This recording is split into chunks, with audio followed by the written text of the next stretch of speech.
Your boot slips on the freezing deck, inches from trawl wire carrying enough tension to kill you. You catch yourself, step clear, and keep working because the boat doesn't stop for fear.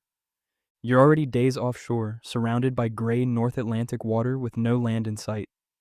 Before the next haul, you pull on oilskins, gloves, sea boots, and your flotation device. You clear loose rope and check the wet deck for anything that could snag or trip you. The skipper changes course while you and the crew prepare the trawl for another tow. You inspect netting, cables, and connections because damaged gear can cost hours of fishing. Then the winch starts, and everyone immediately moves into their assigned safe position. You help shoot the net over the stern, staying well clear of moving wire and rollers.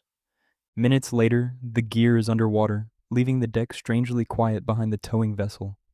But waiting isn't downtime, because repairs, cleaning, and maintenance start as soon as the net disappears. You rinse the deck, coil gear, and mend torn mesh before small damage becomes a bigger problem. Inside, someone makes tea and food while wet clothing and diesel smells follow everyone into the galley.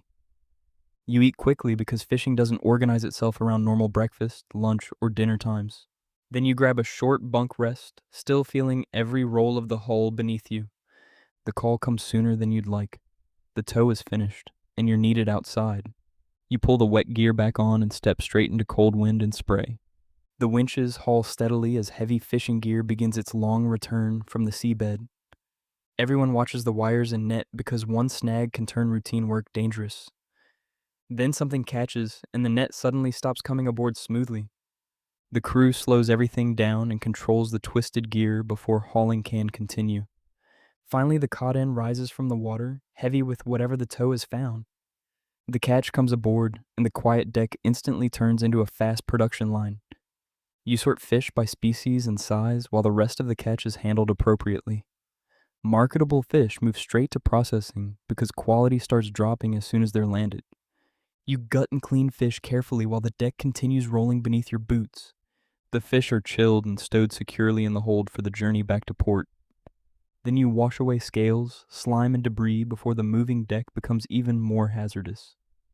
Before cleaning is finished, the skipper is already positioning the trawler for another tow. Prepare, shoot, tow, repair, haul, sort, clean, sleep, and then repeat it all again. Hours start blending together, and staying sharp becomes harder than doing the physical work. On watch, you scan the dark sea, knowing fatigue can turn a small mistake serious.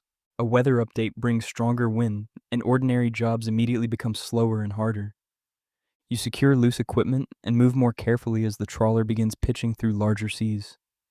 Then a wave washes across the deck and reminds you why your flotation gear stays on. You brace, stay clear of machinery, and wait for the water to drain before continuing. There's no heroic rescue, just another safe decision that prevents a normal shift becoming a tragedy. Later, you repair damaged netting beneath harsh deck lights with black water beyond the rail. Your hands ache, your clothes stay damp, and proper sleep still depends on the fishing. Eventually, the hold carries enough catch, and the skipper finally turns the vessel toward home. The last hours still mean securing gear, cleaning decks, and preparing the catch for landing. Land appears after days of open water, and even a harbor wall feels strangely comforting. You unload the catch knowing customers will never see the cold nights and machinery behind it. Could you live for days where sleep, weather, and heavy gear control every hour? Tell me below.